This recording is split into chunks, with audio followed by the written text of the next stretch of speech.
Wall sits. So these are in the beginners program and are a great exercise for not only strengthening your legs, but also working your core. Now there's loads of different variations that you can do with these depending on how you're feeling. Some people might have sore knees or pelvis instability. So I want to go through a couple of the options for the wall sits for you.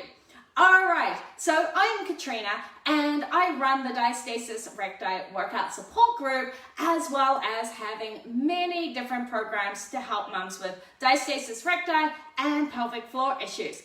Let us begin with checking out the wall sits. So a general wall sit would require you to come against the wall, slide down so that you're in a 90-90 position.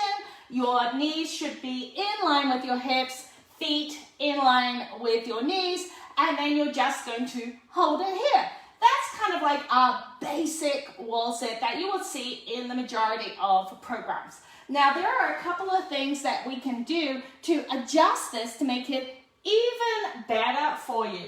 So if, for example, you have any pubic symphysis discomfort or any pelvis pain, you can actually grab a ball or a rolled up towel and you can put that between your knees as you go down and gently squeeze it. And what that will do is it will activate the inner thighs, help you connect with your pelvic floor, but also help with any of that sort of sharing that can happen in the pelvis.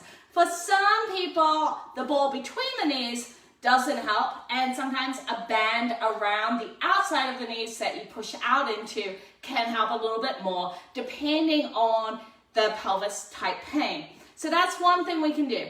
Another I get commonly asked about is knee pain. You don't actually need to go down into that 90-90 position with a wall sit. You can get a lot of benefit from it when you are just even in this position here.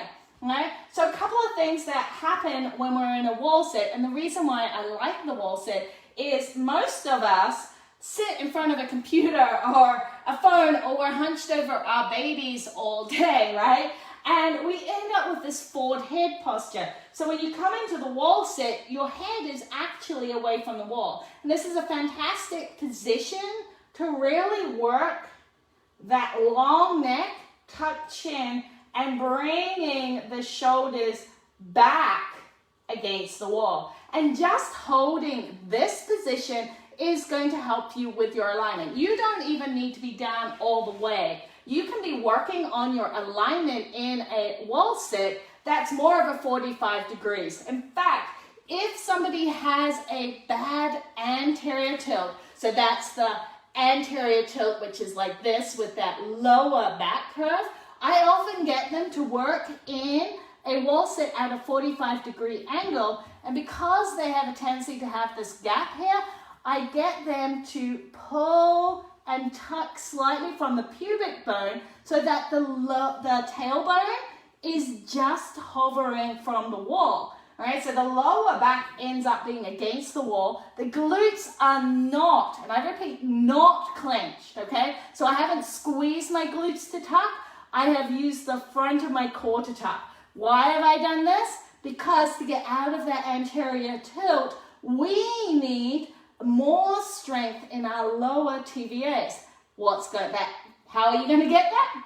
By using them. So staying in this position will actually help you activate the lower core, help you lengthen your back, and activate your hamstrings, which is all the things that you need for getting out of that anterior tilt. And you can still work your chin and your neck. So from this position, you can then just inhale and exhale and do that connection breath that we've been talking about. Not so much the engage my TVAs, because you're not lifting or doing anything hard right now. You're wanting to work that connection, getting the whole core connected and working together. So up in this position, you're working on your alignment, you're working on that anterior tilt, your glutes are relaxed, you're inhaling, Feeling the pelvic floor relax, exhaling, just feeling that gentle pull up. If you're not feeling the front of the pelvic floor, if you put a ball between your knees to activate the inner thighs, that will even help more with the front of the pelvic floor. This sort of posterior tilt that you're in will help with releasing the back of the pelvic floor, because often if we're in an anterior tilt, the back of the pelvic floor is tight and the front of the pelvic floor is weak. We can do a couple of other things. If we're in this full one or up higher, you can also grab a ball and you can inhale, exhale, and you can squeeze the ball while you're exhaling between your hands. And what that will do is it will start activating the upper TVAs. What we don't want to do is we don't want to use our chest. We want to squeeze with our shoulders still pinched and back, which is why we do it in a wall sit, because we have the wall as feedback for what's happening. So if you were in this wall sit and you were doing this, you would feel your head and shoulders move away from the wall versus feeling them staying back, activating into the lats and the serratus and the upper part of the core. You wouldn't want to do this if you have a bad tendency of gripping.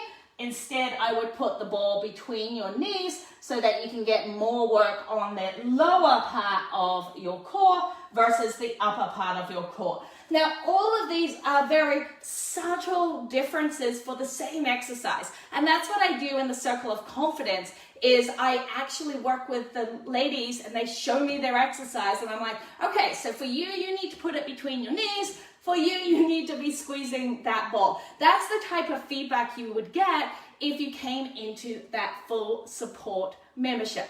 All right, I hope that this gave you some ideas on how to use the wall sit in the beginners program. If you haven't downloaded the free beginners program, I will make sure that I have the link below as well so that you can do that. All right, have a fantastic rest of your day.